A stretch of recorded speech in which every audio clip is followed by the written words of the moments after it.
We're looking at a world most of us would never want to visit. A place that feels safer from a distance, filled with people we would never want to know. And yet we cannot take our eyes off of them. This is homelessness, up close and personal, in Sacramento, California. I don't know, I don't want to talk about it right now. A state with the 5th largest economy in the world. A state and a city with a problem and no clear solutions. Yeah, I have to look for another spot to move to. California's homeless problem has reached epidemic proportions. An underculture of the forlorn, struggling for health, for dignity. The challenges, the impacts, the possible solutions. Searching for hope, homeless in Sacramento.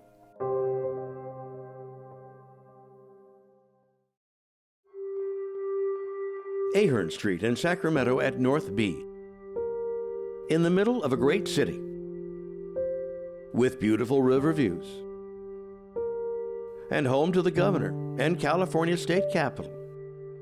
There are places where conditions border on the medieval. My son, it don't smell. No bathrooms, no running water, a minefield of infectious disease and gloom, and just one location among many in Sacramento. Under the freeway near Broadway. 31-year-old Kenneth Whitlock. Depending on who describes him, he's either a victim, a villain, or a rebel. There is no question that this environment has shaped him. I have no parents. They're gone. My dad died. My mom died, so. And now Kenneth Whitlock has become a symbol, especially to the city of Sacramento. The city attorney has filed an unprecedented lawsuit charging Kenneth and 6 other homeless people with being a public nuisance and a drain on police resources. The city wants them banned from the Broadway corridor. The legal action has ignited a fierce debate. There's a statute that defines a public nuisance, and individuals are not a public nuisance. It's unprecedented. This is so totally contrary to our Constitution, our understanding of rights to travel freely. Civil rights attorney Mark Barron represents Kenneth pro bono. We're so far from actually living our principles in this country. It makes me just very angry, frustrated, and I feel that most of the people who are making these decisions are just hypocrites. The reality is that they're really being criminalized for just being poor or homeless.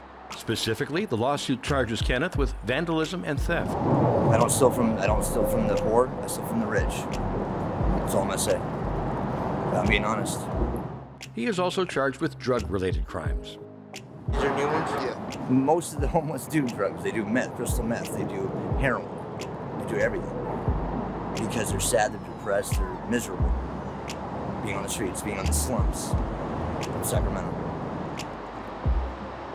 Here on the streets, laws mean little.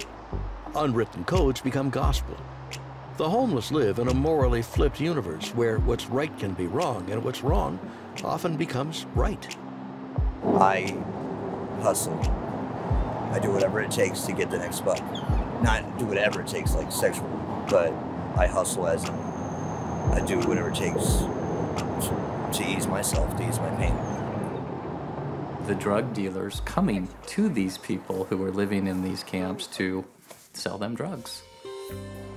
Selling drugs while living practically right next door to the genteel world most of us take for granted. Land Park, so lush, so green, so close to the freeway. And there's been theft. There's been instances of vandalism, defecation on people's yards. Mitch Rohrer is president of the Neighborhood Association. Here you will find homes worth $1 million. Yet blight is in plain sight. Some here say they've had enough. I'm going to fight for public safety. 2 neighborhoods so close and yet so far apart. This is my first time ever being homeless. And it hurts me because everybody that come out here, they automatically assume I'm an addict. Because every homeless person is an addict, and that's not true. Rebecca L. Sue worked as an in-home caregiver until the hours went away and then the income. Now, this is all she can afford. I didn't want to be out here, but I'm out here because of life.